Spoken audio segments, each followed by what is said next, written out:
Welcome to Mansfield's Daylilies, Gardening with Daylilies and more. Today's video is about cross-pollination with frozen pollen. This is a centrifuge tube that I put cotton in, and sometime back in the summer I collected the pollen off of red Seductress. I'm going to open that so you can see the pollen on the inside. So you can open it even with one hand right out here in the garden. There's the pollen down inside on top of that cotton. This has been in the freezer. You take it out a good 15 minutes or so before you're ready to use it. Now I've already come to this flower, which is Flaming Lips by Hanson. It is 34 inches tall, 6-inch flower, blooms mid to late season, tetraploid, and it is semi-evergreen. Well, red Seductress is a tetraploid also, and I label that on my tube right on that end. There's a T that lets me know it's a tetraploid. I don't have to guess when I come out in the field.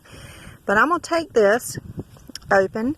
I'm going to come to this pistil, and I'm going to put that right, it's kind of windy today, but I'm going to put it right up in there, wiggle it around just a little bit, not enough to hurt that pistil.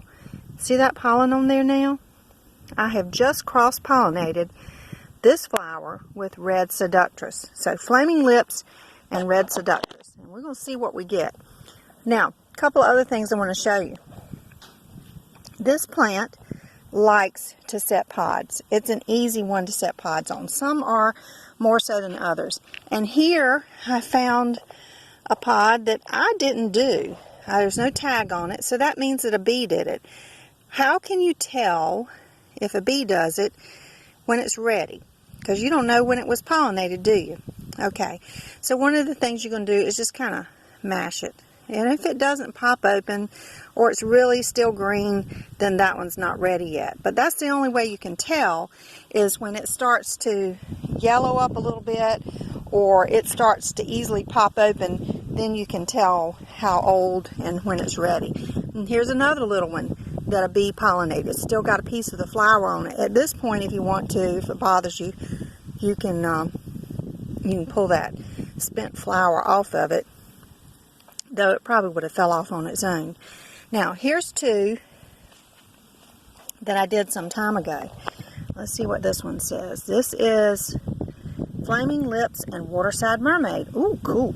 All right, so that was done on July the 30th. Well, today is August the 28th. And somewhere between 30 and 40 days, daylilies are ready.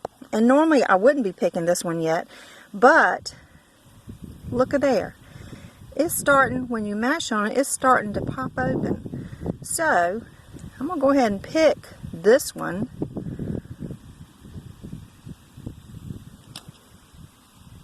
I'm going to put that in a little plastic bag in my apron and save it. Now, it's had some damage on it, so there's not going to be a whole lot of seed in here, but there may be some that I can use, which would be really cool because Waterside Mermaid is a beautiful daylily.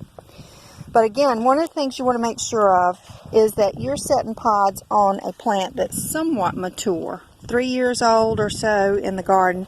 If it's too young, it's not going to do a really good job of making pods for you, or it might overstress the plant. In its first years, you want that plant to be making roots more so than you want it to be making babies and so forth. So that's a way to cross-pollinate with frozen pollen. Hope you've enjoyed it, and we'll keep checking on Flaming Lips and see how it does. I'm going to hang a tag on that when I get done so that 30 to 40 days from now, I'll be out here looking at it to see if I've got a seed pod. All right. Thank you, folks. Appreciate you watching.